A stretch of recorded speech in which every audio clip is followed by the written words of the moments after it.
everybody. How are you? Hello. Welcome to this panel. This is the new labor movement for a new worker, and we have a couple of members of that new labor movement here with us today to join in on a panel. And we also have some clips by Professor Richard Wolff that we're going to kick off each section with. He unfortunately can't be with us live today. He's has some health concerns, but he was kind enough to record some of his thoughts about this for us to share and to discuss amongst ourselves on this panel. So I'm going to start. I'll introduce myself. My name is Kate Doyle Griffiths. I'm an anthropologist and a researcher on the labor movement, and both in the U.S. and in South Africa. And I'm also a member of a labor union. I'm a member of the PSC CUNY, which is a local of the American Federation of Teachers, and a member of the Rank and File Action Caucus in the PSC. So without further ado, I'm going to introduce the two of our panelists that we have here with us.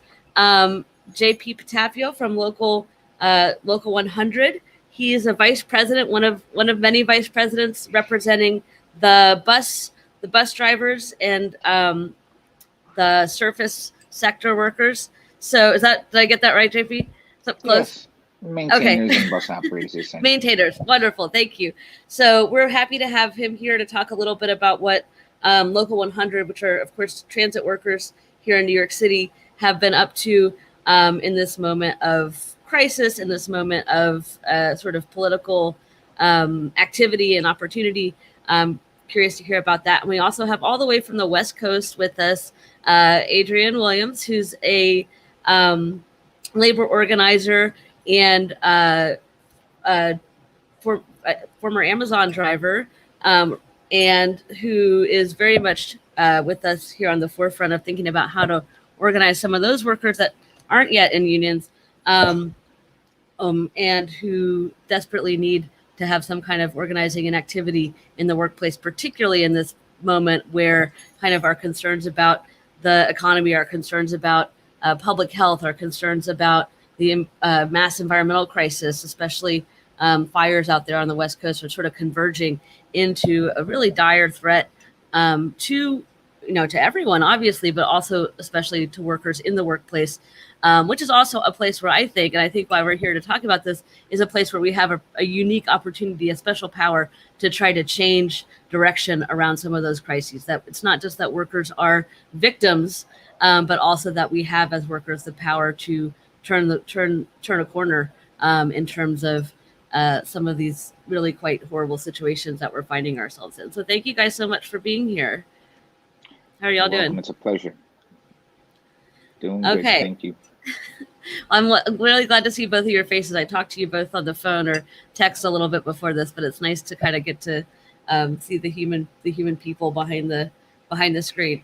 So I think what we want to do is go ahead and start with Professor Wolff's first clip, and then I'm going to come back to you guys and let you riff a little bit on what he's bringing to us, and maybe I will join in if I feel so inspired as well. Okay. All right. Welcome everyone to Full Participation is a Human Right, a conference that is more timely now than probably at any reasonable time in the past, when the full participation of everybody is under assault from physical disease, from economic breakdown, from climate catastrophe, and so on. So it's a pleasure for me to be here at a conference like this. I'm flattered to be invited, and I want to urge everyone to work at this, since it is literally about saving modern society from a level of challenges that have accumulated and that threaten to overwhelm us. Let me be clear what I mean. We have been building for at least 40 years to this point. 40 years during which we could have and should have learned the level of danger from our abuse of the natural environment, our fossil fuel madness, our private automobile craziness. But we didn't. We kicked the can down the road, and here we are. Much longer than that have been the racial difficulties in this country, the abusive treatment of African American, Latin, and other minorities. Again, problem not solved, problem kicked down the road, and now it comes back to us big time, only together with the climate crisis. And even that we might have handled. But there are more. The unequal development that capitalism imposes on the world makes a few countries very rich and large numbers of countries in the world very poor. Yet we seem to be surprised each time when the poor people want to leave where things are poor and difficult and often dangerous and go to places where they are at least less so. What is surprising is not that we have immigration, migration, and all the rest, but that we seem to go through the same awful treatment of the migration of people as though we'd learned nothing. And then the big ones you all know about that I don't have to tell you about.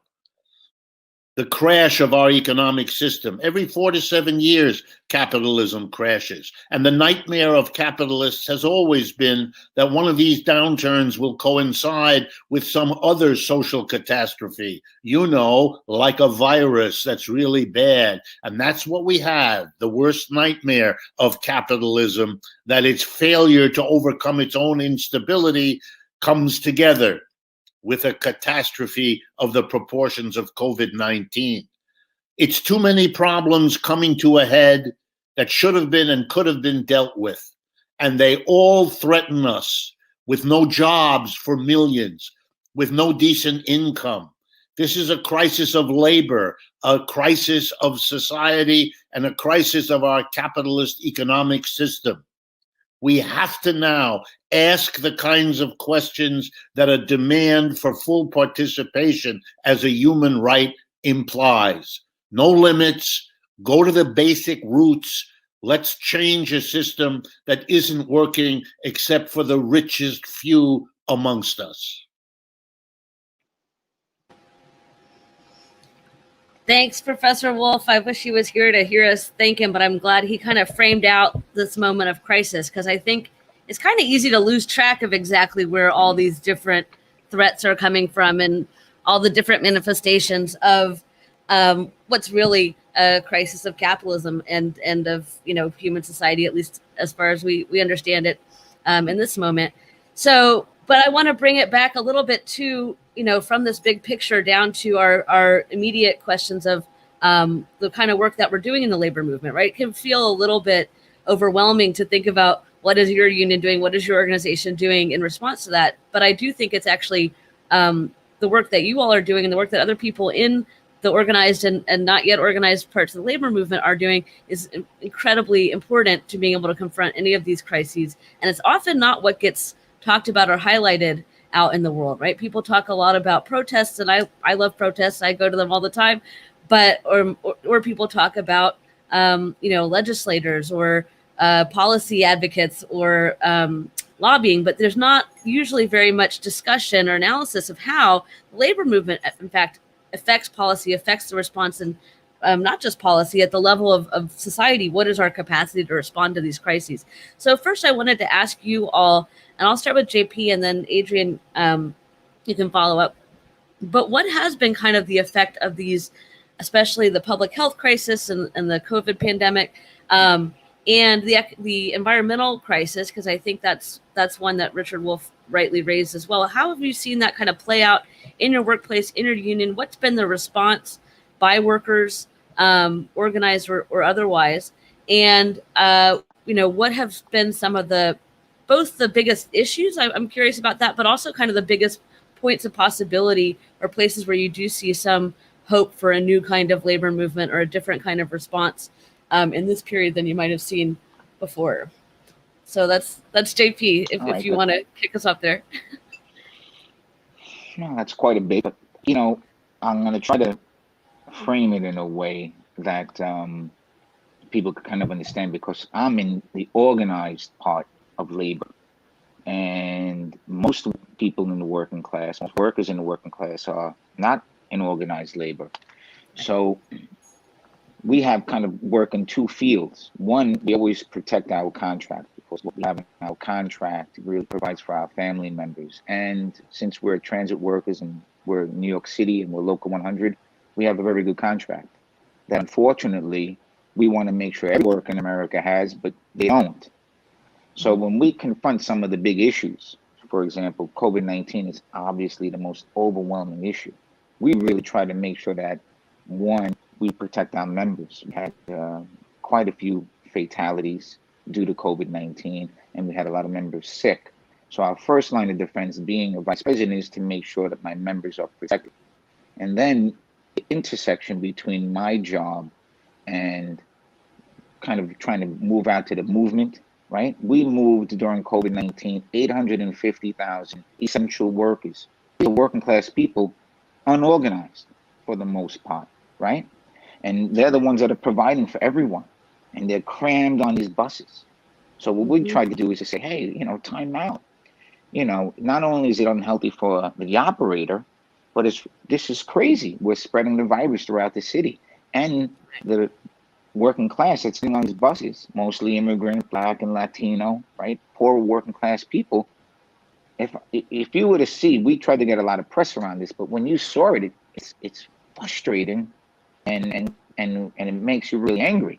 So we tried to make these links and try to expose, right, this really dangerous situation, because frankly, the people were getting infected, my members were getting infected, and it could be transported through the transit system.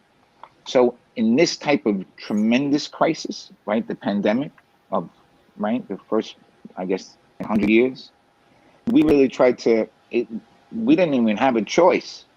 We had to react. And when we reacted, it was there. It was like the nurses and the doctors and the transit workers, hey, and for transit, we're moving the nurses and the doctors, and we didn't shut down because 850,000 essential workers that were making sure for those people that could work at home. My transit workers couldn't work at home. My bus operators had to be on the bus. I was with them every day in the field. But for those that could work at home, these essential workers really had to be represented. So we tried to reach out to them. We tried to work with community groups and advocacy groups to the best of our ability to try to bring this critical issue to the fore, because it really combined the workers at the point of production right there, and what we were doing. Issues of the environment, we try to tackle that with naturally a green job. When you talk about green jobs, you're talking about transit jobs, right? For every bus, you're talking 50 cars. So it's a natural fit. But I noticed that there's a lot of people that really, when they talk about the Green New Deal, it's a massive generational shift. And a lot of new workers coming in don't know the Green Deal. Right. And we still got to do a better job of making sure that people fully understand this crisis. I mean, we have a lot of deniers. We have one in the White House, and it's kind of a real challenge to make that connection. But we try. We were Climate Jobs New York, and we intervened when they had the massive rally here several years ago.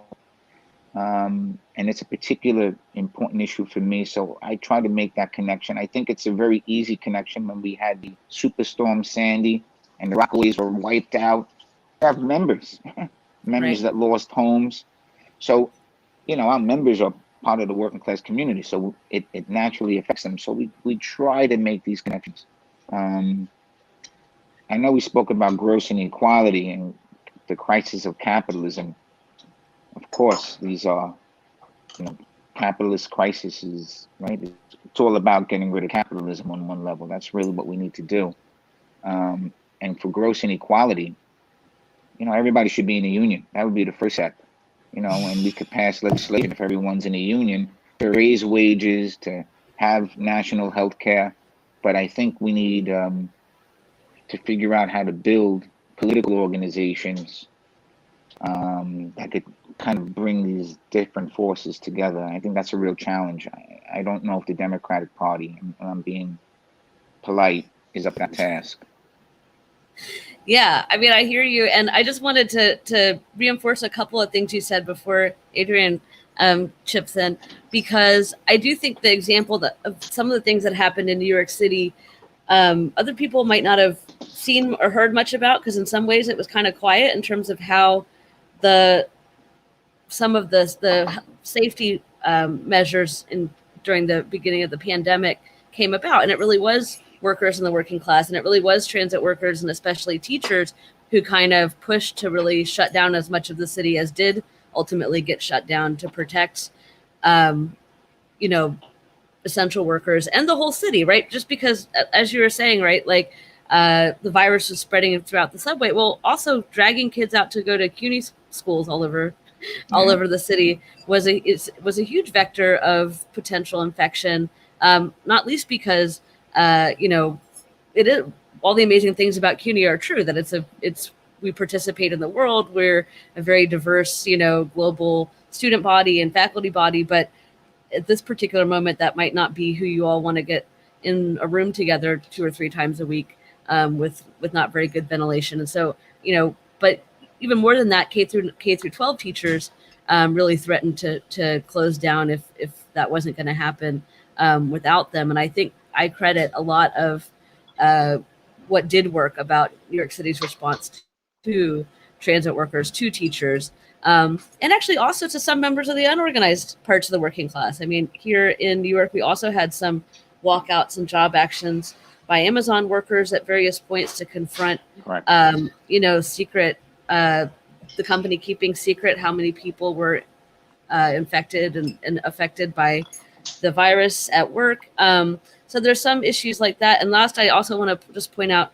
because Richard Wolff mentioned this question about migration and immigrants, which I think is very critical and important and has a long kind of history, and not an entirely wonderful one either in the labor movement. One thing I do want to point out is that TWU is a union that has really taken, but has a huge number of its members are immigrants. And that always has been the case, even dating back to the longer history of the Transit Workers Union, and it's always been a mechanism by which immigrant workers went from being some of the most immiserated, the most impoverished, the most trod upon workers in the city to being some of the workers with the best pay, best contract, 100%.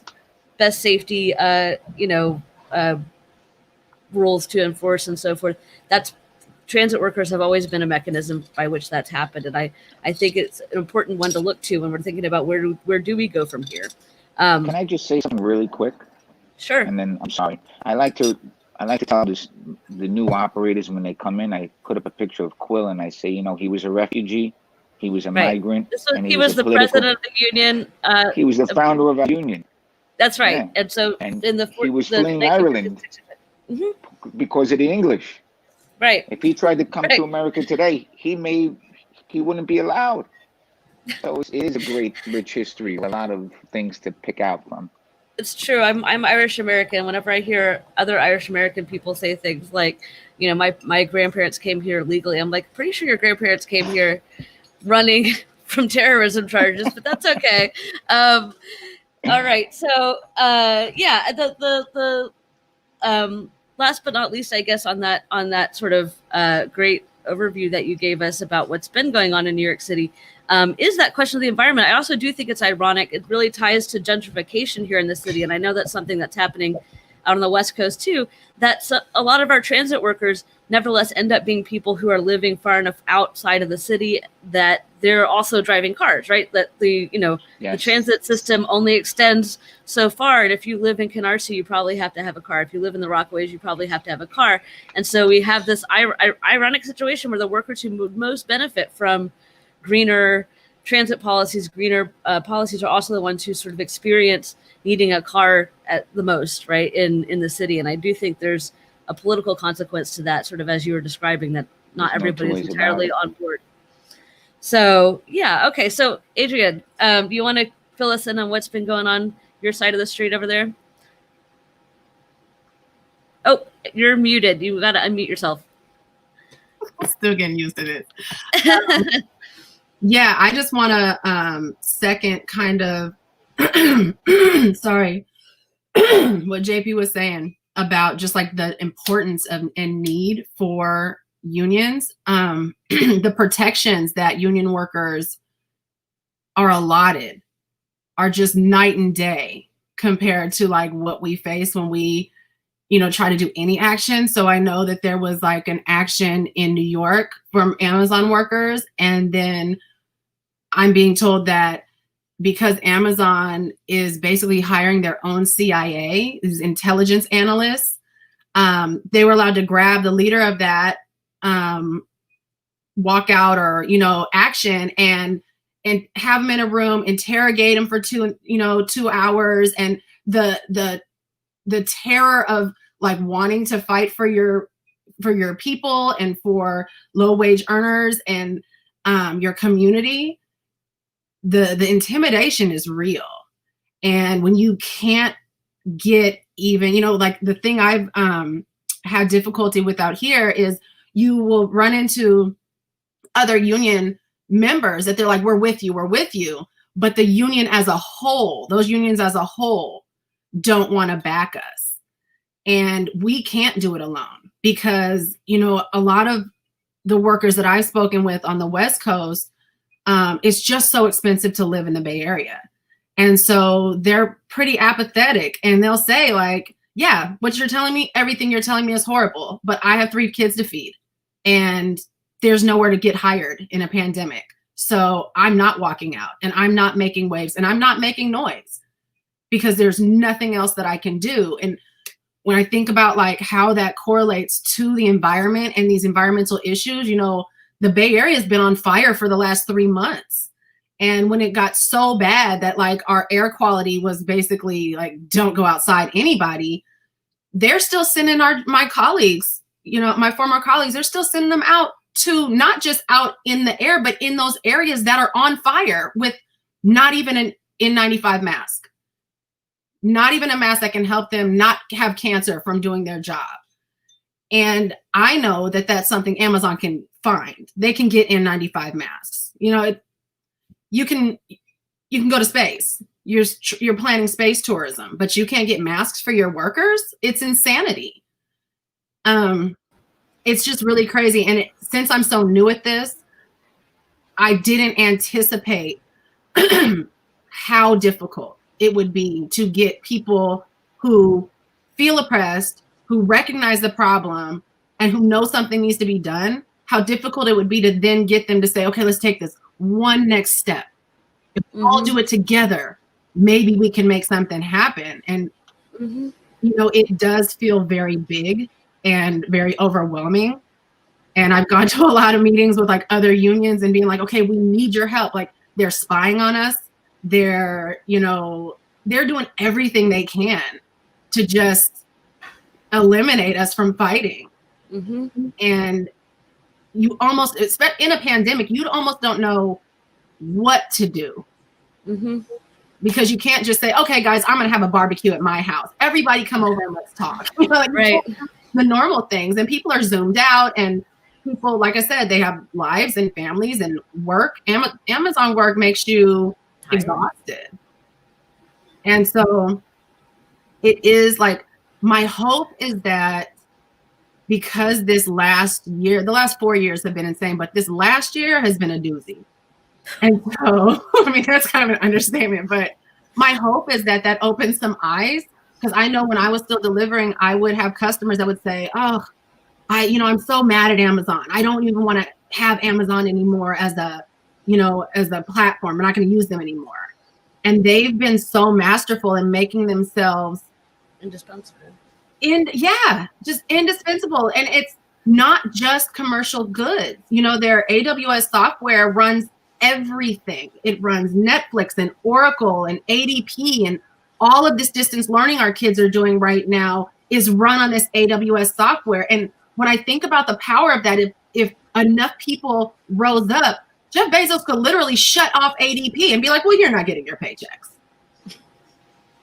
And, that's really powerful. And so I've shifted from thinking that what we need to do, we need to build worker power, but I've shifted in a way from thinking that it needs to be all worker power to thinking like, how do we get those companies, those other bigger companies, to buy into the fact that they need to stop doing business with Amazon, because he's more interested in going to space than he is keeping the earth we have intact. And I watch the commercials now where they're taking credit for, oh, we have all these green vans and we're such good people. Yeah. People forget it. Those tech employees had to march and rally and petition and protest. Many of them got fired. And now it's like, we'll take ownership of that. We're wonderful. And it feels like you're living in the Twilight Zone, because I know that there have been 19 facilities in America that have gotten close to unionization, and he's just pulled the entire facility out of the city and said, if you're going to be like this, I'm taking my toys and I'm going home. And there are unions in Europe. Germany has been stalled in negotiations with Amazon for 7 years. And so it brings me back to this, like, how do we bring in all the unions? How do we bring in the ILWU nationally to say, we're not going to unload your ships anymore because of the human rights abuses? Because all they understand is money.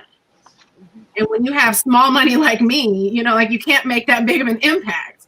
And even with my big mouth, I still can't make that big of an impact. So you need that cooperation. And you hear things like, well, this union doesn't really get along with this union, and this union doesn't really care for this union. And it's like, we got to just get over that so that we're all in a union, and then we can go back to fighting. But we got to, like, all be in one so that we can, like, just live.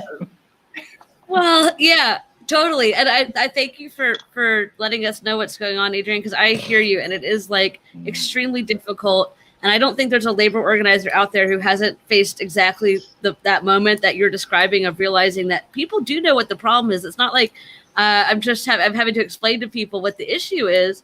But that question of how do you go from feeling like you're taking an individual risk to taking a collective risk, and that way distributing the risk. And I think you're right. It can't be, in Amazon or really anywhere at this point, it can't be just one facility. It can't be just one shift. It has to be a much more sort of strategic, usually international approach to doing things, because these companies have built in the kind of redundancy that you're talking about, that they don't want any one facility to be the linchpin for their profit, because they also have 200 years of history of the labor movement under their belt, and they learned some shit.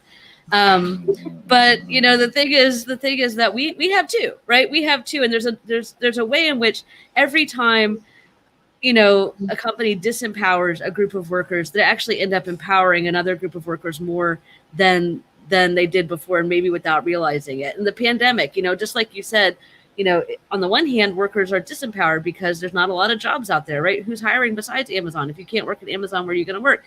But on the other hand, it does give Amazon workers a certain amount of extra oomph and extra power if they're the ones, if y'all are the ones that are bringing everybody their everything, what y'all do and don't do. And effective disruptions really are significant. Even ineffective ones are very significant. I think we've seen, in this past year, that people are paying a lot of attention to what's going on the shop floor in Amazon. In some ways, that's not great for organizing. In other ways, it can be. It at least shows us, right, that it's not just y'all that have the picture of how important the work you're doing is, and workers do know, right, when how important their work is, and you start to wonder, like, why the hell am I being paid $8 an hour and $11 an hour with no benefits when we're the people, right, who are keeping the whole rest of society alive.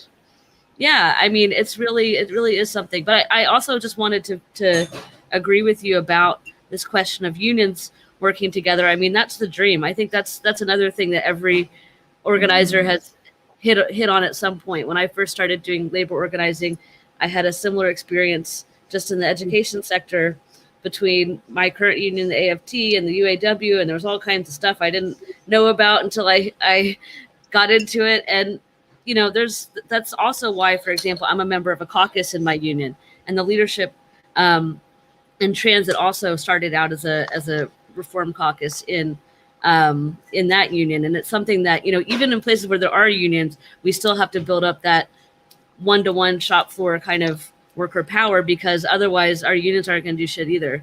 And that's the only way that we're going to be able to get that broader sectoral solidarity. That said, I do think we have some really good examples of that. I figured you might. I thought you might agree with that. So yeah, I mean, you know, we got to do what we got to do. And I think there are some good examples of that, which hopefully we can get into a little bit in the next section, but maybe we will hear from Professor Wolff, his second clip this time. I hope that he offers us some wisdom about where do we go from here. Capitalism has always had a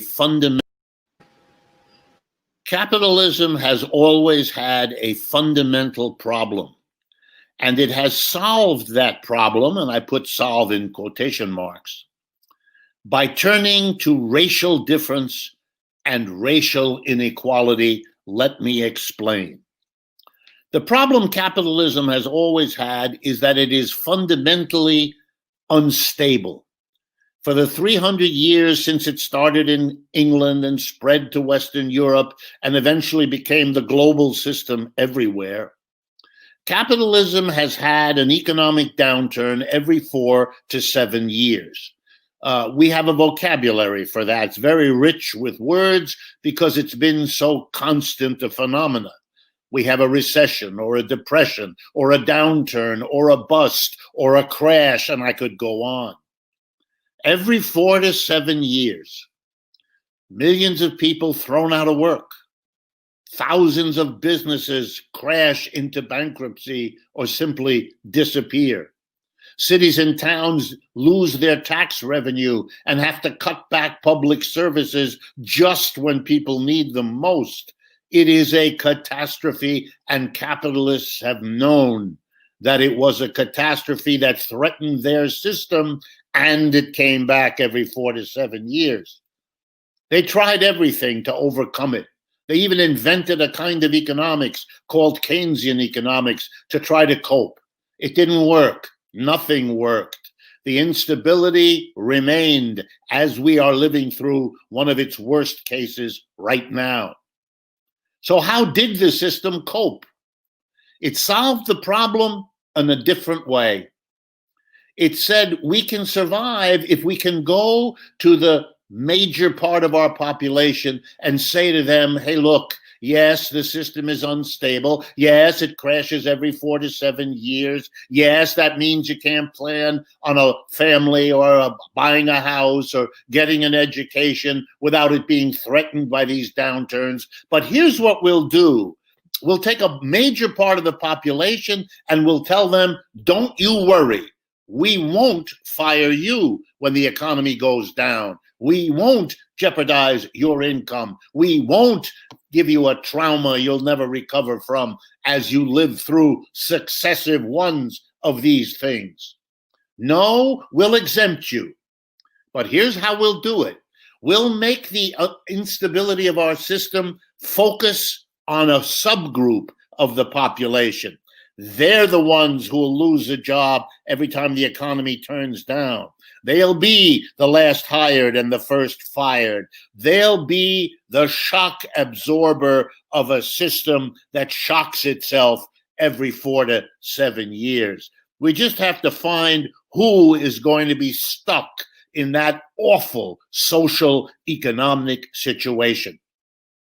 And in the United States, who was found? The African American community, number 1.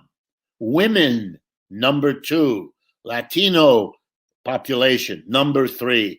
But the leading position always, the African American community, last hired, first fired. Upon them, the instability of capitalism is imposed to exempt the others so that at least a majority will keep this capitalist system because they've been spared its worst. And the only thing more horrible than an economic system that would do this to a part of the citizens of the society is then the ideological twist that blames the results of living as the shock absorber, not on the system that created this position, but on something intrinsic to the people selected to be the shock absorbers.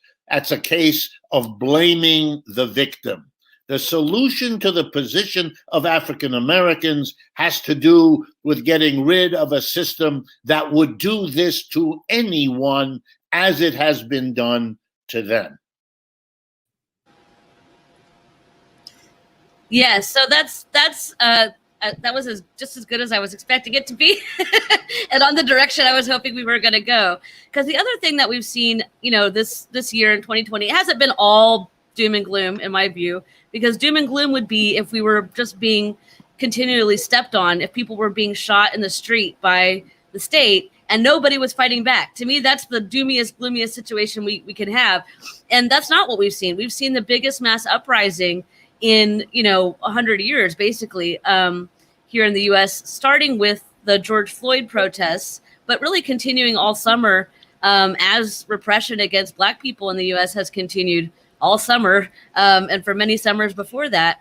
And I know that both of y'all, in your capacity as labor movement organizers, have been thinking about this, that your coworkers and co-unionists have been participating in that uprising as well, that transit workers have played a really important role all over the country, and that this is a big part of Amazon workers that are trying to get organized have been thinking about this and have gotten more organized as part of these protests and uprisings. And it's something that Adrienne and I have both been participating in, something called the People Strike, which is trying to connect those kinds of struggles across the country. So we've gotten to hear, I think, more hopeful stories than maybe people who are just reading, the newspaper or watching TV have gotten to hear. And we wanted to be able to share some of those with a bigger audience, at least as a kind of example of some of the forward direction we can move, right? That it's not just we're trapped by this crisis, but we actually have the power to try to dig ourselves out of it, I hope. So I'm curious about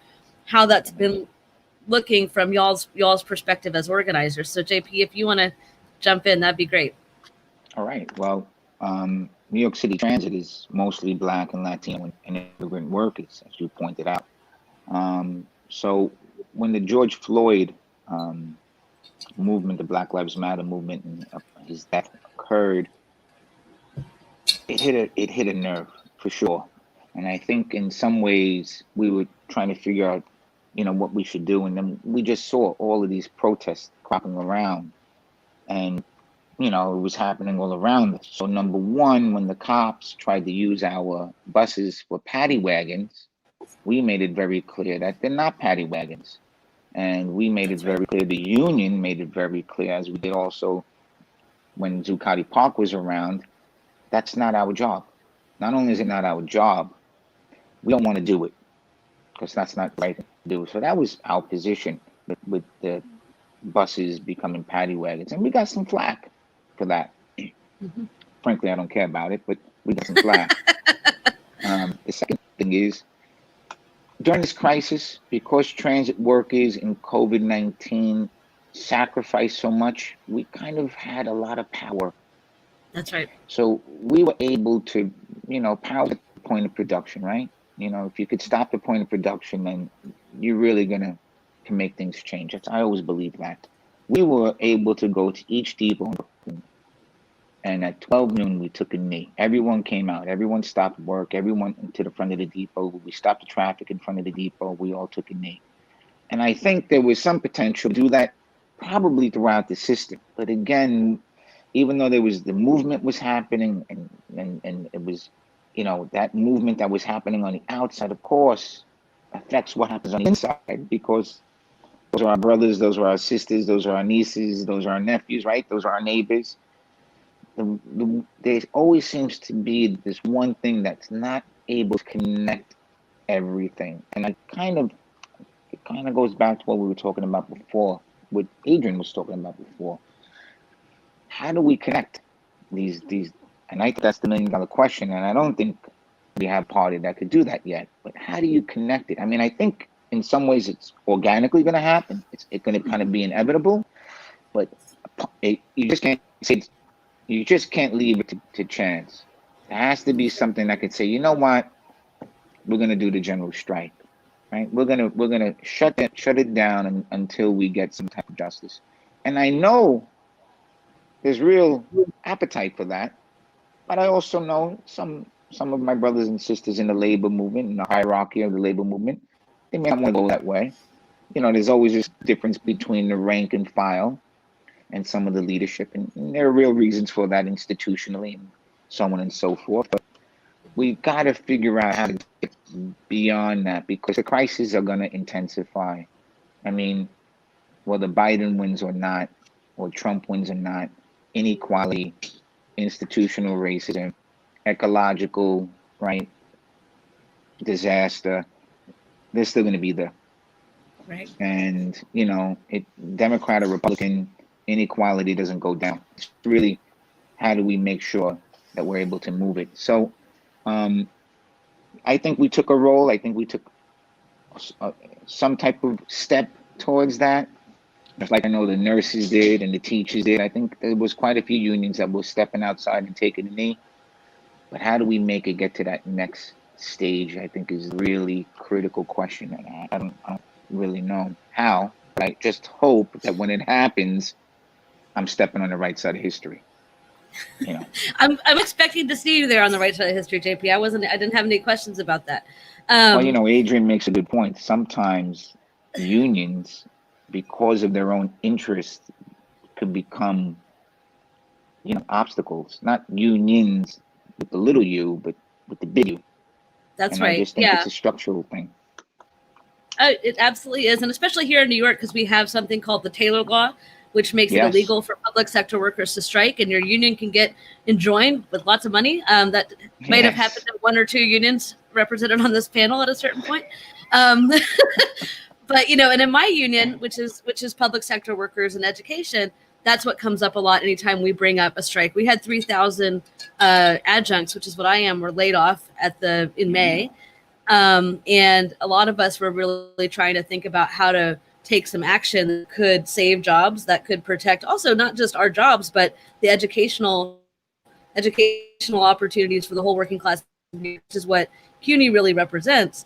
And I'm sad to say that our union leadership actually cut a deal with management about when grades were going to be submitted that sort of undermined any potential for job actions coordinated through the union. And it's a lot harder, like you're saying, to do it ad hoc, even as a caucus, even as a group of unorganized workers in this or that sector. We really do need a bigger kind of way to coordinate. And I did want to mention, I'm glad you brought up the Zuccotti Park and Occupy, because that was 11 years ago, not with my daughter, who was an infant at the time, and she's now a fourth grader. And, you know, a lot of people don't remember, but Occupy evicted out of New York if it wasn't for Local 100 and a couple other city unions coming in right as the first wave of the police actually, right, were coming to kind of rouse people out. It was the unions that did step up and say, not just we're not going to participate in that, but actually brought their members in at night. It was dramatic. They cut off cut off any news you know, cameras from being able to fly over and look at it. They were going to come in and roust everybody out. And Local 100 really did lead the way there in coming to step in and stand with protesters. And so that was a moment where I don't think Occupy would have then spread all over the country the way that it did, right? And obviously that movement didn't win, but it did give us a lot of examples of what things we might do, right? Out in the Bay, people in Occupy at that point actually called for a general strike. And it wasn't a general strike, but it was a port occupation that was really quite dramatic and kind of stepped things up to that next level that you're talking about, gave an example of what could happen with the organized workers movement that did really pay attention to this question of inequality, to the question of racism, and to the question of the way that those are really enforced, not just by, you know, the benign neglect of the market, but really also by the sort of firm fist of the police and state repression. And we're seeing both of those things well underway right now. Sorry to blab at you guys. I get a little Professor Kate about these things sometimes. But Adrienne, do you want to let us know how things are going out there? Yeah, I mean, it's hard to say because protests and things like that have calmed down out here. I've been really impressed with like Portland and places where they just have not eased up. It confuses me a little because it's like, wait, I'm in the Bay Area. Like, where it's supposed to go down, and it's just not. And I don't know if it's because of gentrification.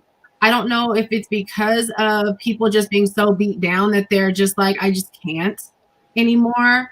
I'm not sure what it is, but it is a little disheartening because I've seen when the Bay Area has really, yeah, and it makes a difference. You know, it makes a change. And it's funny that you bring up Occupy, because I remember watching a Daily Show back when it was, you know, not Trevor Noah. How did I forget the guy's name? But anyway, he was showing, you know, all the different Occupy movements, and, you know, from New York to, you know, all the way across the country, it was these like beautiful, large, peaceful movements. And then they get to Oakland and the police are just throwing bombs at us. Mm-hmm, mm-hmm. And so I think there's this weird misconception that California and the Bay Area in general is just this, you know, beacon for like free speech and liberal democracy and everybody gets a say and people are taken care of. And it just could be not, it is so far from the truth. And when you have this disparity in like where people can live and where they work, you know, so many of my colleagues worked 20 to 30 miles away from our Amazon warehouse, far off in these suburbs that they keep just getting pushed out and pushed out and pushed out. And heaven forbid you're on Section 8. You don't even have a choice where you get pushed to. They're like, oh, well, we're going to turn this into condos and high rises and blah, blah, blah. So now we're going to put you 35 miles away from your job. And there's no buses. And BART, which is our Bay Area public transit, doesn't go out there. And so there is this horrible situation that I think is caused for immigrants, people of color, Black people for real, especially coming from like Richmond, California. I feel like Amazon's very specific and strategic in where they put their warehouses. So they're not going to put it in a place where those workers might have connections. I think they bank on the fact that we are, you know, too ignorant, too tired, too underfunded, too undersupported. And they are okay with turnover. You know, turnover is one of those things that I used to think was something a boss didn't like, but it's really just something we don't like. Like, I would like to be able to stay at my job for more than a year.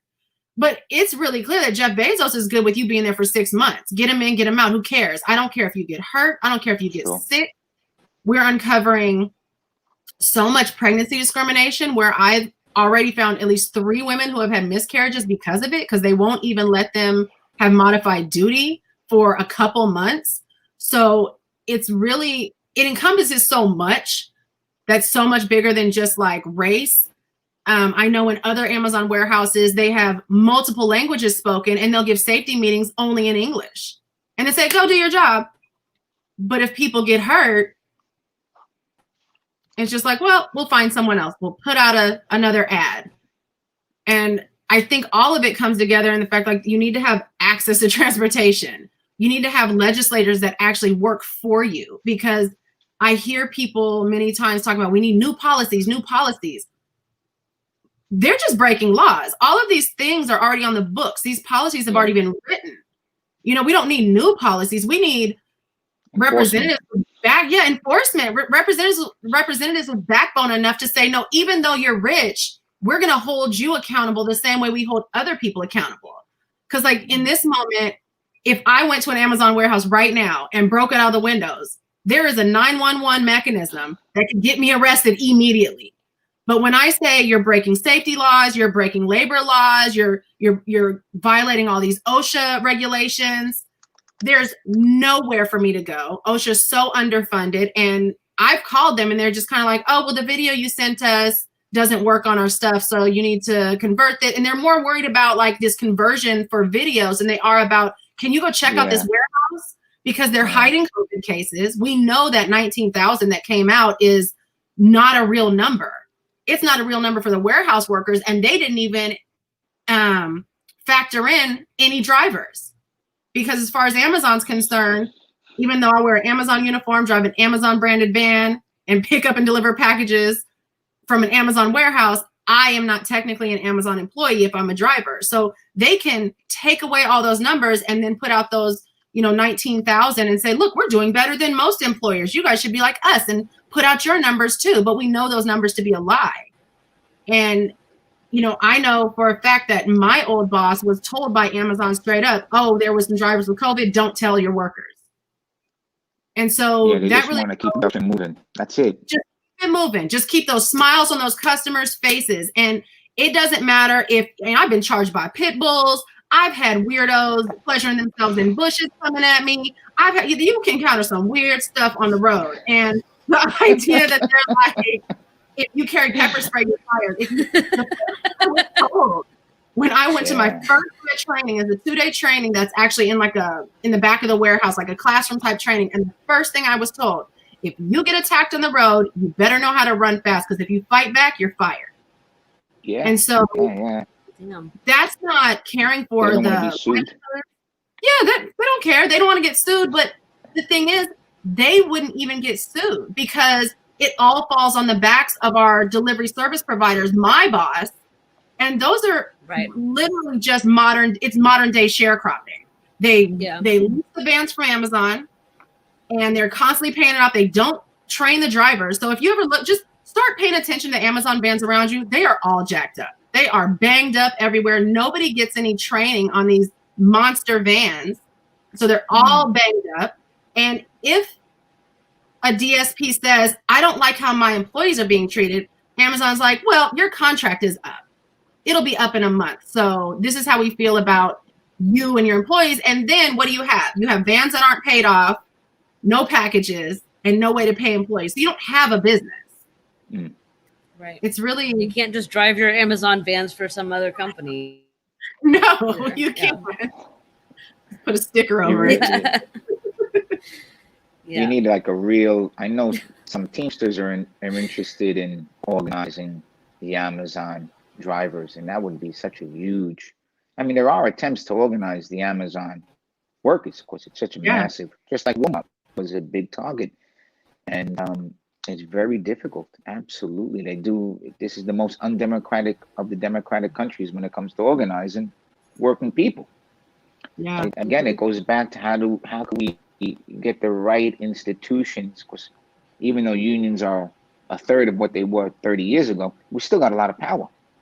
Yeah. You know what I mean? Especially in big city areas, we could kind of project that power. So, you know, it's just, when is that convergence going to happen? Can I say also? I will say. Go ahead. Oh, sorry. Go for it. What I've encountered that I wasn't prepared for is how many people delegitimize organizing attempts if it's not all rank and file within Amazon. And it's almost impossible to have all rank and file within Amazon. And so you need those outside groups. You need those, you know, just kind of good Samaritan organizers. I know there is, I just want to give like a little plug, but there is on Halloween, there's going to be a action for allies of Amazon. So they're not asking anything of the workers, but they're asking allies that go to a warehouse near you. Shutting down an Amazon warehouse is fairly straightforward. Find where the trucks and vans are exiting the warehouse and block the exit with your cars, with your bodies. And this is a call out for allies, because I think we have to break that, you know, stigma of you're not doing it right if it's not all rank and file. If you're a union, that's one thing. But if you are just a grassroots organizer, you have to grab whoever is on your team to help you build, because we're so small compared to Bezos. So if anybody's interested, you can go to Amazon Employees Climate Justice at gmail.com. I can also put that in the chat. But I think they're so customer centric and so worried about their PR and how people see them, that they do this weird, like they do really weird, tricky stuff going back to race. When the George Floyd thing first happened, all of a sudden, all of the monitors in Amazon were, we stand in solidarity with Black lives. And it's like, on its face, you're like, great, that's great. But then in the next day, you see Bezos, you know, tweeting out this email from a customer who's like, how dare you support these N-words? And this is how I feel about these N-words. And if I ever see them, I'm going to do this to these N-words and this, and just a horrible, horrible email. And then Bezos is like, customers like you, I don't need. So blah, blah. But it's also public. And the way I see it, like, was that for him to get good PR, or was that really for my benefit, to scare me, to remind me that these people like Dave, which is such a generic name, I don't even know if that was the dude's real name, but you know, these people like Dave are out there on your route. So you better recognize that, like, you're in danger. This is about people hating you. And I feel like it's this weird tactic that Bezos uses to intimidate. It's a subconscious thing, because I don't even think all of my colleagues felt that same intimidation. But when I read that tweet, I just felt like, wow, if that had been a friend of mine that got an email about them like that, I would never have let my friends see that. It would never have seen the light of day. Even if I had to tell Dave, you know, customers like you, I don't need. We know that. You lost $100 million to put diapers.com out of business. We know you don't care about customers. You know? Right. Yeah, that's an interesting point. Yeah. So it feels like those kind of things where he tries to play this good guy are these weird, shady, underhanded attempts to just intimidate those who are trying to fight against him, to remind them, like, nobody's on your side. Nobody likes you, and you're in danger. And remember, it does. It totally reminds me a little bit of the last transit strike here in New York, when the mayor and a bunch of various bosses who were all pissed, of course, not because a transit strike doesn't just mean that transit workers aren't going to work. It means nobody's fucking going to work unless you're walking across the Brooklyn Bridge, right? You know, it's not just about point of production. It's actually also about how workers get to work, right? How you get to work, fed and clothed and housed, and that can be a powerful part of the struggle. But I remember there was a whole bunch of news articles and press conferences where transit workers were being called thugs. Now, do you think that a workforce that wasn't majority Black, that wasn't majority immigrant, is going to be called thugs by the mayor? I don't fucking think so. I don't think that's how it works. And so that struck me as very much the same type of situation, where they're letting you know that it's real easy to go from being respected essential workers to being, you know, categorized, just like Richard Wolff was saying, in this kind of stigmatized, racialized, racist way. And as soon as you step out of the box, as soon as you step out of line, that's what's going to happen. You know, and just to say, like, how do we get past that?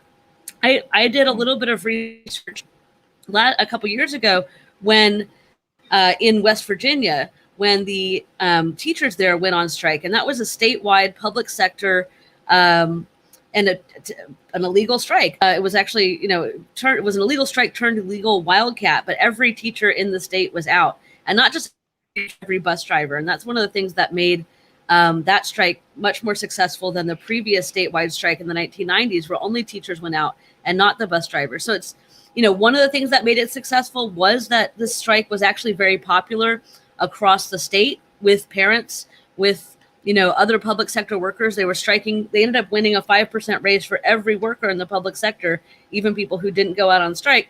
And they had the support of parents. And one of the reasons they had the support of parents was because the bus drivers, who often knew parents better, you know, than teachers might, because they're at their house every day, went on strike, but they also used those buses to go out and deliver lunches to kids who weren't going to be otherwise able to eat while there was a strike. They set up, you know, the picket lines, not just as picket lines, but also as kind of community spaces where people could come and be part of the strike, but also get a free breakfast, get a free lunch, you know, meet with the teachers and the workers that were on strike. And similarly, when teachers go on strike, just like when transit workers go on strike, well, nobody can,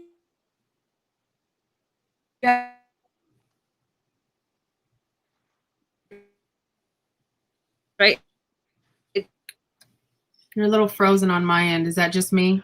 No, it's not you. She froze. Okay. I think she froze before. Yeah. But I do think she made a good point about, you know, I know in 2005 when we went on strike, it was amazing to see how some of my members who I thought were the least militant became the most militant. It's like the consciousness kind of transforms when you become more active, and when these bigger circumstances kind of, you know, you're in a new world, so you have to react. How am I going to react when there's a strike? We had 10,000 people on a picket line at any moment, and it was very hard. It was really to try to coordinate. That was extremely difficult, but members took it upon themselves, and we see it sprout up all over the place, which is one of the reasons why, you know, we were able to stay out for the 3 days. So I do think that's really key. You know, how circumstances kind of could change people, could actually encourage them, because you're absolutely right. I mean, it's hard for my members to be involved, and we're paid well and we have good benefits. So how about the people that are working 2 jobs? You just simply become exhausted. And that's really where, yes, you need the people that for one reason or another, they're exceptional, like yourself, right? You're just doing it. And there's other people like that that are just going to fight back. And then you kind of need that greater support.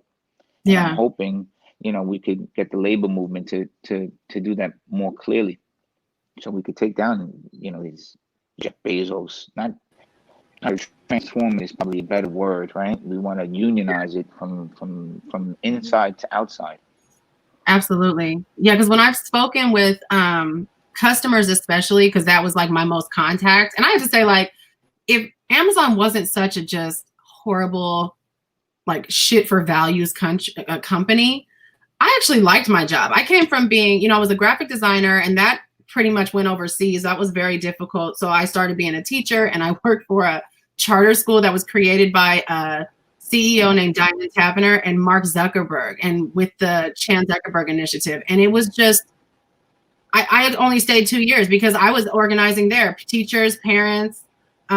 It was basically just a data mining operation that they offer up as like education, and they're trying to push it out to the entire country for free because they're good Samaritans, and it's horrible. And so going to Amazon was like, oh, this is going to be my breath of fresh air. And there was a reason why I was telling you that. Now I just lost my thought. But no, that's a really interesting point. It's a really interesting point. And it ties back to what you were talking about before, about how Amazon, you know, isn't just a logistics company. It's also a data company. It's also a software company.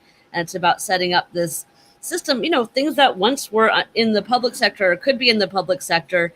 You know, I'm not saying that public schools have been free of agendas about building what kind of workers bosses want, but it's very different when it's more extreme when it's a specific boss specifically going out to try to build the exact kind of workers that they want. All this coding stuff in charter schools that they're pushing on Black and Latino working class kids. Well, what's the point of that? The point of that is to de-skill coders, right? Right now in the Bay Area, there's, you know, higher end coders that make hundreds of thousands of dollars, and there's already, you know, more low wage working class kind of coding jobs. But what they want to do is create a situation where everybody knows how to code, and that's just a thing.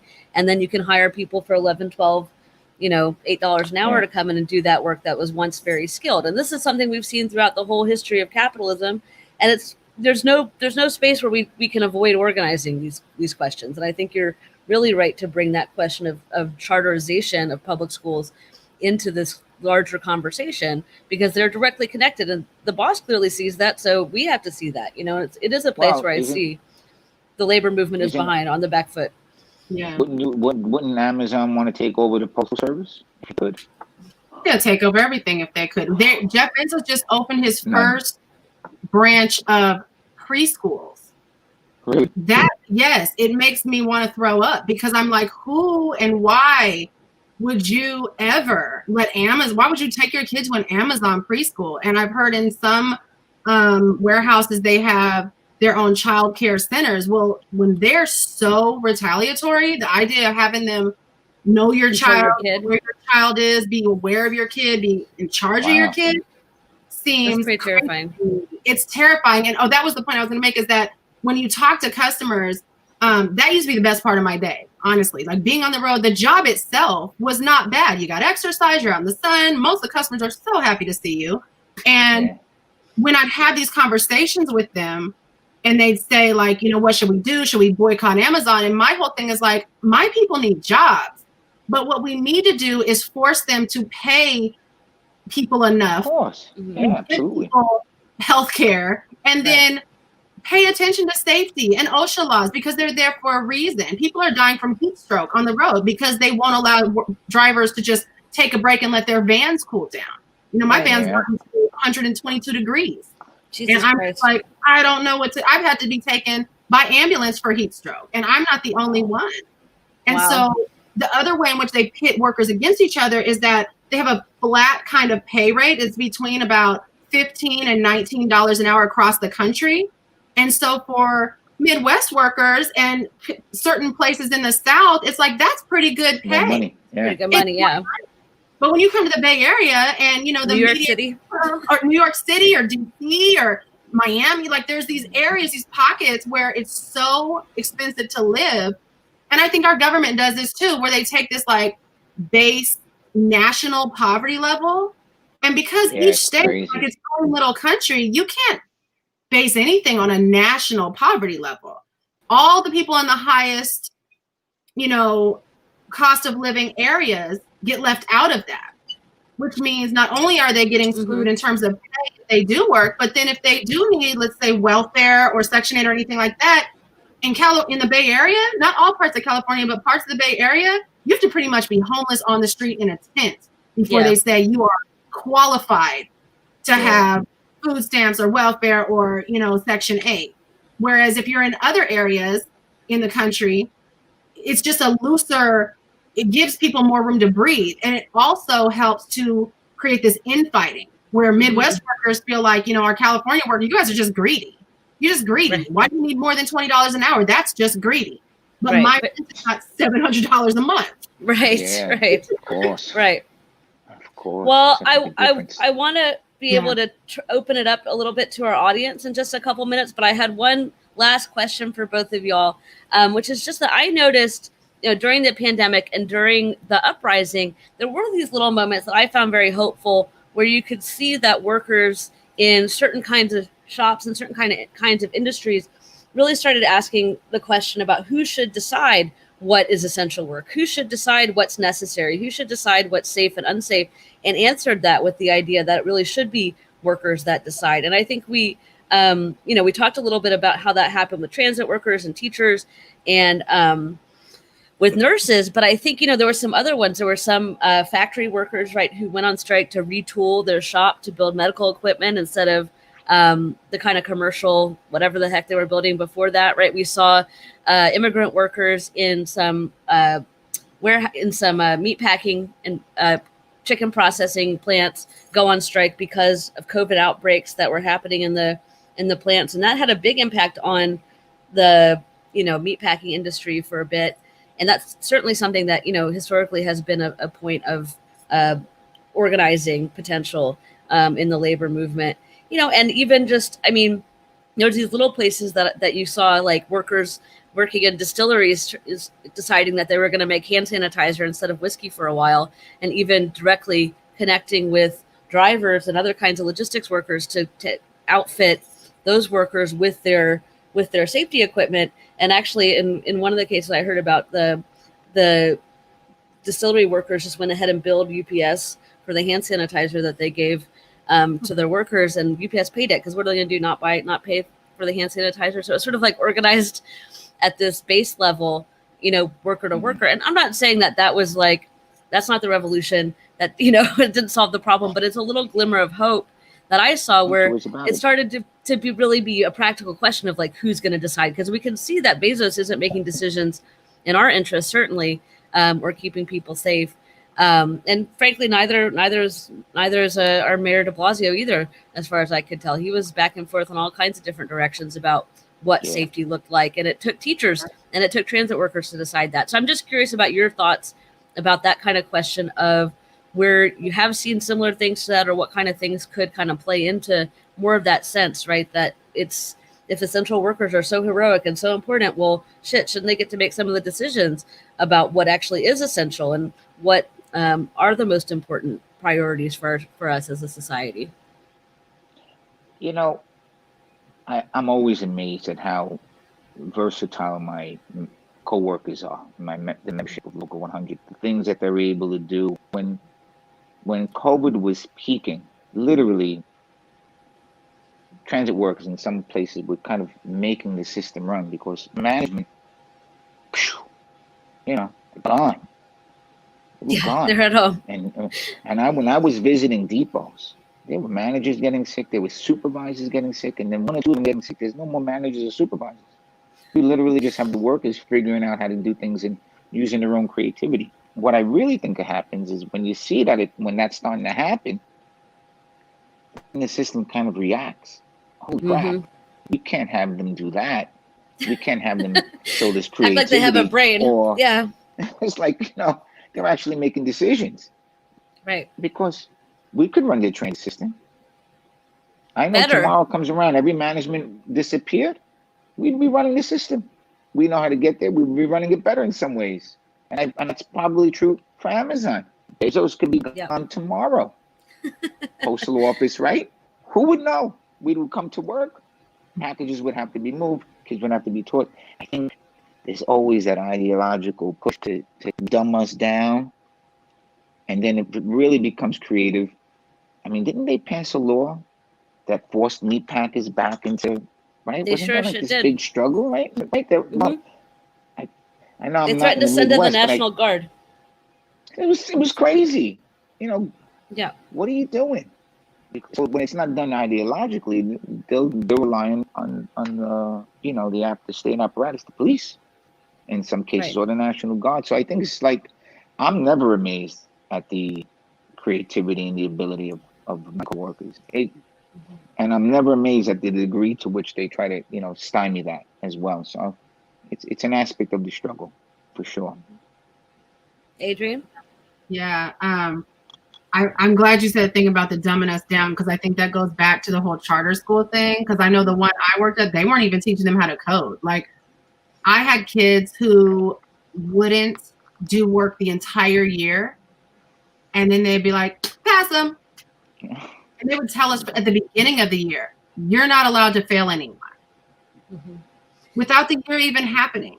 But yet there's no resources, there's no interventions. We don't have, it's a full immersion school, like not full immersion. Full immersion, where like if you have special needs, then you're still in the classroom.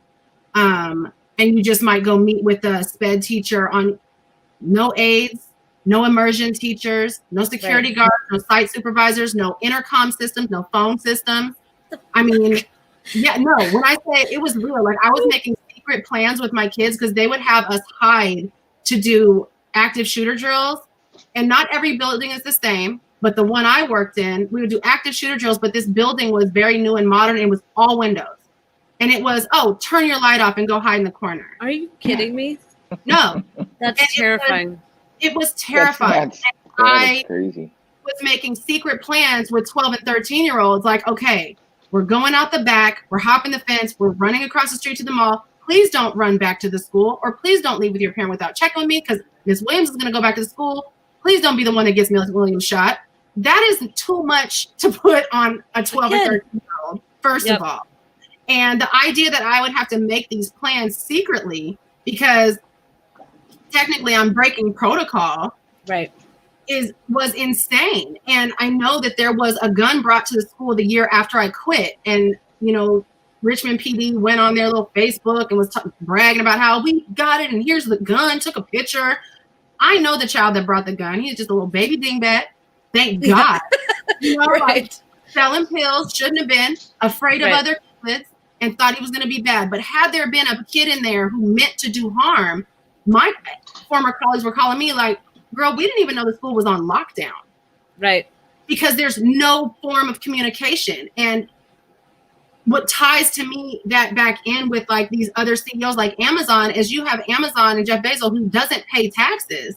So it's just undermining our public school system. But then he goes and turns around and funnels millions and millions of dollars into Summit Public Schools specifically. And so these are schools with no regulations. They can teach whatever they want, however they want. Nobody comes in and checks. And you're graduating children who haven't done any work. And like, where are they going to work? But Amazon. Right. Where's the only place you can go where they said, we don't care if you know anything. Just come work here and we'll work you till you're dead. And then we'll dispose of you without health care or workers' comp or anything that could help you save your life. I saw scary. an ad earlier today. Steroids.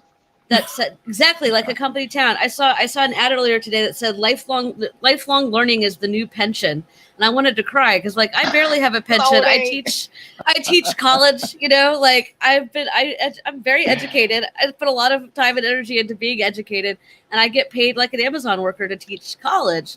And if you think that doesn't have an impact on the education, it does, because you know there's all kinds of pressure to not fail anybody. And this is CUNY used to be.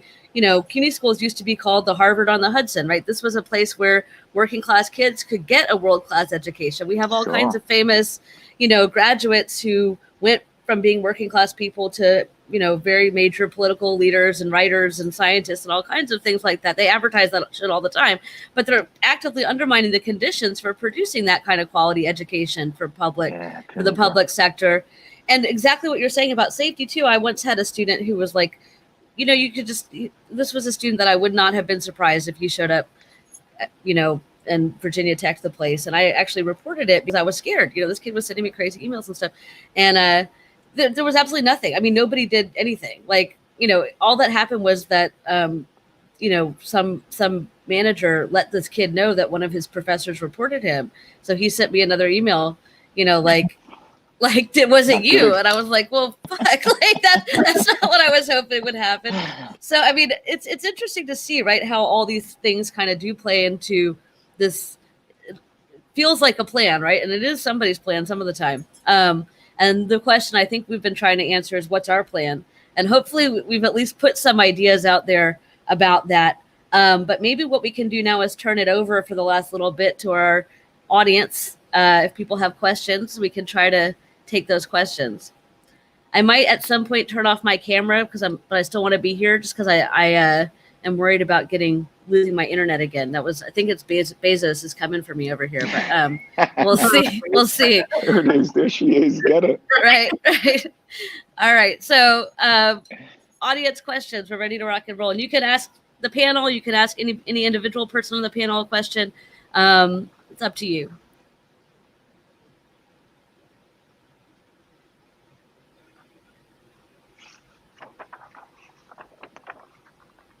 Is it going to come in through the chat? I'm not sure. Okay, so far no questions. Okay, well, all right, that's fine. Do either of y'all have questions you want to ask each other? Or you want to ask me issues you didn't get to talk about that you want to raise? Are there any upcoming local actions in New York, on the West Coast, or places that we might have be anticipating or heard about? Just the one that I told you guys about. I can announce it again, that there's a shutdown Amazon warehouses on Halloween. They're only asking for 15 minutes. More of the ability to kind of just show the ability to flex power, not necessarily to say, okay, we're going to do this all day and shut it all down, but just say like, hey, we're here and we are on to you. So they're asking for 15 minutes. Go to a warehouse near you. Shutting down an Amazon warehouse is fairly straightforward. Find where the trucks and vans are exiting the warehouse and block the exit, whether with cars or your body. Allies of Amazon workers, this is not a call to action for workers themselves. See this open letter to Jeff Bezos. There was an open letter written to Jeff Bezos. I don't have it here, but I did put in the chat their Twitter handle and also their email address. So if anybody's interested, they're asking people to do it around 11 a.m. if they can. But I know that everybody's going to have a different ability. It should be known, anybody that's interested, that in order to really be able to shut anything down, the drivers leave early. So if you're really trying to block production and delivery, the earlier you can get there, the better. So yeah, if anybody's interested, please, the email address is up there, the Twitter handle is up there, and we would love to see allies move to action. It's a beautiful thing. Do you have a particular time? They're saying 11 a.m. 11 a.m. But what I can tell you just in terms of logistics for Amazon warehouses is that the drivers usually start around 6:30 and they stop around 1:15 or so. So give or take, if people can't get there right at 11 a.m. and do it, there is some window where they can still be very effective. All right. I think I lost my visual, but I'm still, you could hear me, so I don't know. Yeah, we still got you. Yeah. Got it. Do y'all have any upcoming events or actions over at Transit? There's always stuff going on inside transit. That's for sure. But no, we don't have any particular actions going on right now. Our biggest, besides the COVID-19 pandemic, is, as Professor Wolff pointed out, there's the COVID-19 depression. And, we're really, 2021 could either start off with layoffs or it's going to start off with, some type of remedy. So we're really keeping a close eye on that because as the whole country understands, I mean, we're all looking to figure out how to get past this COVID-19. And on the one hand, it's a medical issue, and on the other hand, it's an economic issue, and that's causing a lot of anxiety. If things don't go a certain way, who knows what actions will be taken. I think either way, whether Biden wins or Biden loses or Trump wins or Trump loses, I still think 2021 is going to be, Pivotal. Continued. Yeah, there's going to be continued action. I just don't see it going away. It's just making these types of connections that we're making here today. Yeah. So we actually have two audience questions, and you can answer one or the other or both. They seem related to me. One is, how can we link struggles across locations and also to the electoral realm? Another question is how to build political alternatives rooted in both organized and unorganized sections of the working class. Maybe, Adrienne, you want to mix it up. You want to start, and then we can move to JP. Sure. For me, I feel like linking the struggles is pretty easy when you just kind of look at it as a human rights issue. That we're seeing it happen all across our country. So climate change is a human rights issue.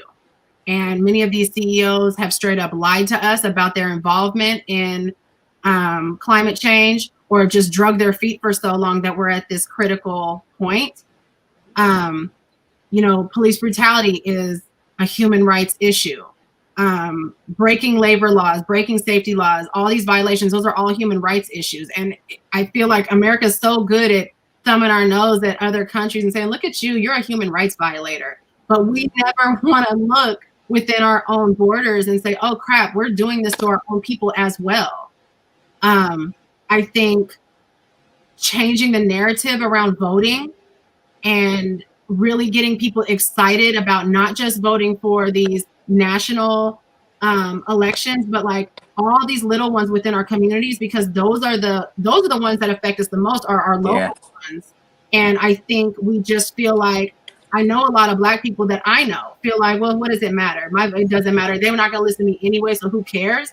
And that could be also, a matter of, we need to start being more engaged in picking candidates and vetting candidates, and not just letting it be like this big show. So, there's the famous people, they're the candidates that have been here forever, and so we're just going to vote for them because we know their name.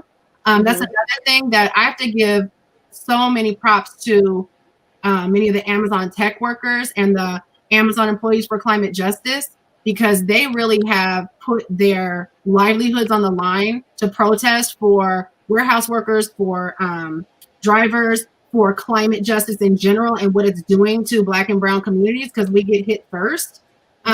They're doing a call out to Jeff Bezos, an open letter to Jeff Bezos, to basically say, put your money where your mouth is. You say you care about our lives. You say you believe in democracy. You should give all your workers the day off to vote and pay for it. It's not going to hurt you. One day. Let them vote. And when we see these massive lines, it's not enough to say you have a couple hours, because I may be in line for 10 hours. And then Amazon is so punitive. Like, one day where you messed up and don't come in could mean your job. And so it really is the equivalent to like a poll tax, where it's saying I have to choose now between the money I need to feed my family and my civic duty and my right to vote. And so those, I think if we could start looking at everything, is this a human rights violation or is it not? We can stop putting everything in these categories of Black, brown, straight, gay, all these things. Is it a human rights violation? Because you have the right to be human. Nobody asked to be here. We're all here on this crazy planet. Like, if you're here, then there are just certain rights that you should have, and life is one of them. And this fight for right to life shouldn't stop after you're not a fetus anymore. Like, right to life should continue on while you're living. Yeah. Right. I like what you said too about connecting struggles across sectors, because that's not just between, Amazon workers and workers that work in other places and public sector workers and so forth, but in our own jobs, right? There's different sectors, right? There's different categories of workers. And for example, linking up that question of tech workers and warehouse workers and drivers is already a big job. And it's, I think, really a very important starting place. And the same thing is true if we're talking about education. Like I said, linking up teachers with bus drivers was key, right, to the success of the strike in West Virginia. And that's really an important place for us to start. And here in New York City, linking up different public sector workers together. I mean, we have a situation where all of our contracts are linked, right? If one contract negotiates 2% raise, well, then we're all stuck with 2% raises for the rest of the contract cycle. And that's something that I think we really have to work on here.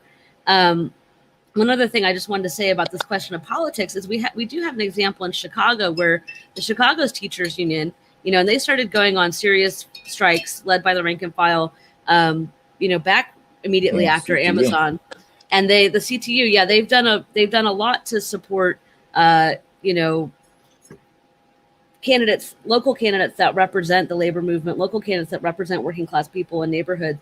And I do think they've seen some exciting successes there in Chicago around that question. And part of how they did that was when they went on strike, not just bargaining over contractual issues, but having opening bargaining, trying to bring in parents in the community into these questions that they were raising while being on strike, and they got a lot of support. And I think that's something for us to look at as an example. JP, do you want to jump in here? Well, I think there's thousands of movements out there. I mean, when I hear about the Amazon workers, Staten Island, I think, has one of the biggest Amazon warehouses in America. It's huge. ATU is the local out there. ATU drives them from the ferry. These workers, when they're coming from the outer boroughs to Staten Island, they take a ferry. Their bus route going to Amazon is exploding because there's so many workers out there. So you have organized, and they know when you talk to the operators, they know what these unorganized Amazon workers are going through, right? And then you have all of these drivers. I see an Amazon truck next to a UPS truck, right? One is union, paid well, good benefits, job protections. One is, like you were saying, very precarious. And I think a lot of people are kind of in their own ways acting. I think there's a lot of organizations that are trying to figure out how to take this on. I just, it's how do you make these connections? I mean, this forum is one way we're making a connection. Adrienne, I'm meeting you. I'm meeting Kate for the first time. And, this is now we have a link. Who knows where it's going to go? But how do we keep on trying to figure out how to make these links? And I think the importance of organizations that are dedicated to doing that, right? And so, like Labor Notes is an organization that's dedicated to doing that. I think, thinking about different political formations. I know the DSA is an organization that's growing across America. And it's important because that's where people come together with these different struggles and kind of... Did we lose you, JP? I think we did. We got one more question that maybe we can jump on. When we get JP back, we'll let him finish his thought. Okay. But the other question is the international question. How do we link struggles internationally to other kinds of struggles around climate change, around police brutality? All over the place, community groups, all over this country. How do we bring them together? And I think that's right. Once we could figure that out, we could take things to another level, because ultimately it's about getting our people in positions of government, of power, making that power more responsive to the grassroots and changing the laws. Yep. Boom. And if you don't follow the law, that's it. There's consequences to pay. And right now, as Adrienne said, it's toothless. Not only they're clawing back the laws that help us a little bit, but who's enforcing them? Scalia? I mean, Good luck with that. Right. I hear he's just tearing labor apart right now. Yep. Yeah, and it's not looking good in terms of the courts being the enforcer. So JP, we lost you for a second, and we have one more question that I was hoping y'all could answer, which is the international angle. How do we link up struggles internationally around, there's other places where people are having some similar problems with education, with police brutality, with climate change, and obviously with this COVID pandemic. What does that international angle for the struggle look like for y'all as organizers, and what do you think about it kind of more broadly? Mm-hmm. I feel like that's such a tough question. I've made some connections internationally.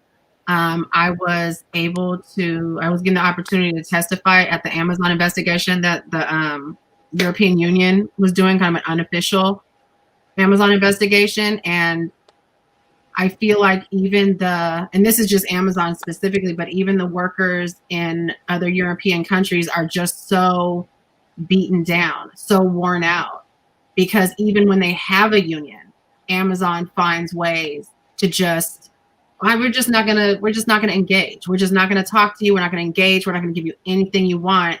And I feel like it has to be, and I hate to think of like how much worse it would have to get for everyone to want to come together and work together. It terrifies me to have that thought. But at some point, I feel like what has to happen is like every working person in the entire world, no matter where they are, has to say enough is enough, and recognize that we may not have the billions of dollars, but we have the bodies. We can't do the work without us. Right. And I don't know. I really don't know how to answer that question, honestly. I just keep making connections, but they're having these same conversations of like, how do we take these connections we're making and turn it into something bigger that will get results? Because at some point, I think it's a game of just trying to wear everybody out. And I'll be honest, I'm worn out. Yep. Yeah, you get tired. Yeah. I think, I guess if you could say it in a word, it's called solidarity, right? I mean, if you look at our enemies, and we do have real enemies, I mean, xenophobia in America is off the charts. I mean, the attacks on immigrants is just, especially from South America, in Central America, is horrible. And they know what they're doing. Because they're trying to split us by not talking about solidarity, but talking about exclusion, right? Build a wall. So I think solidarity is key when we see these struggles, like Nigeria, I think yesterday. We have to figure out a way to show solidarity, and then we should work through the organizations that we have. I mean, they're not the strongest organizations, but the International Trade Federation, there are organizations out there that kind of have a global reach, and we need to, I know in the union movement, there's a lot of solidarity movements and institutional connections between different unions. In the transportation sector, I talk to unions across the world. And then with the environmental movement, there's a big movement in the union movement, in the labor movement, to try to figure out ways to tackle the environmental crisis. And of course, that gets drilled down to, the union movement has relationships with community groups. So I think we got to find these institutions that are out there and strengthen them and build them up. And then, when the time comes, hopefully we step to the plate and hit a home run, or at least a single. At least give it a shot, right? A walk. I'll take a walk. I don't want to I think you both really hit the nail on the head, talking a little bit about also the kind of divisions by nationality that take place, right? Like Amazon is a global workforce.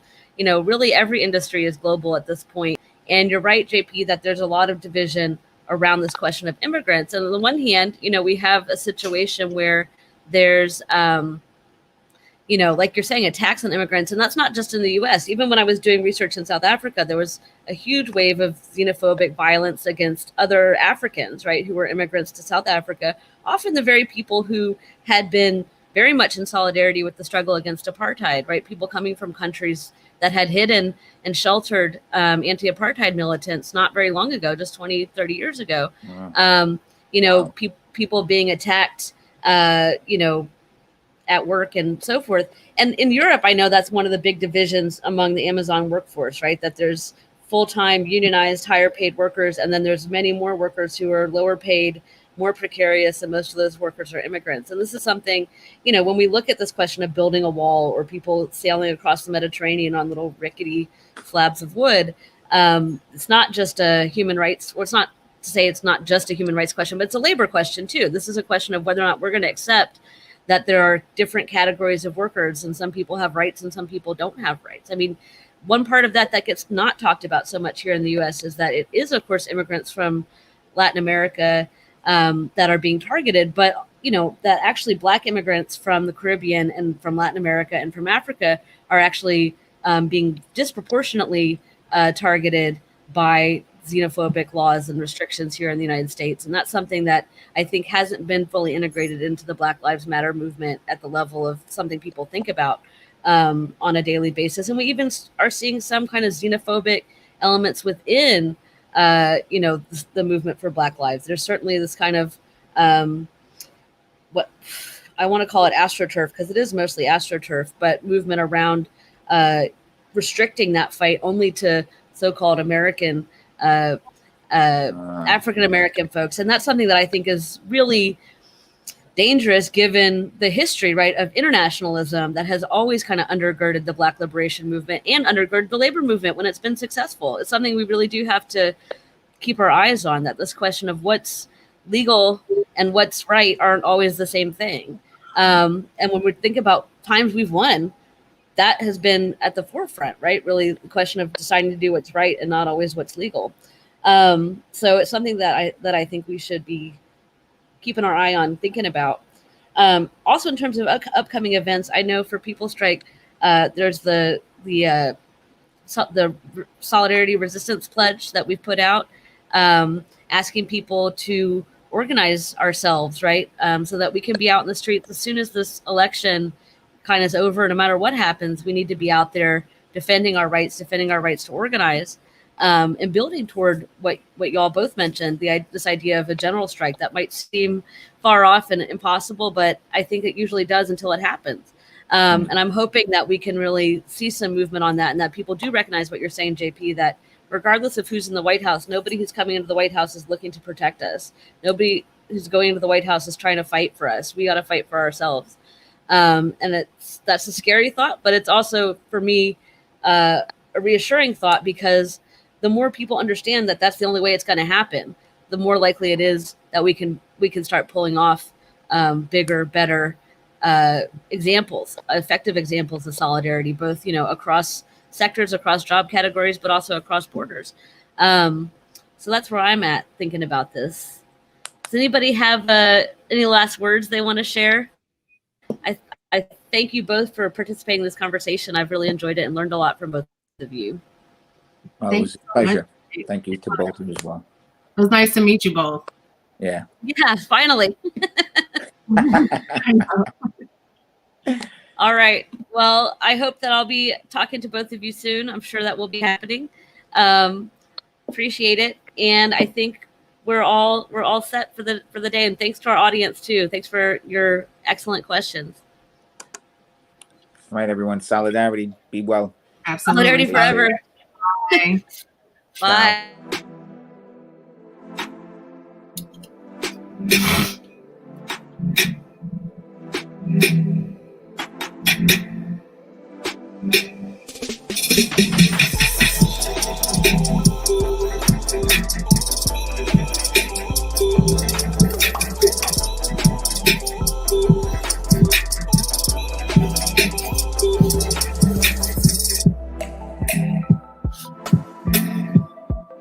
Bye.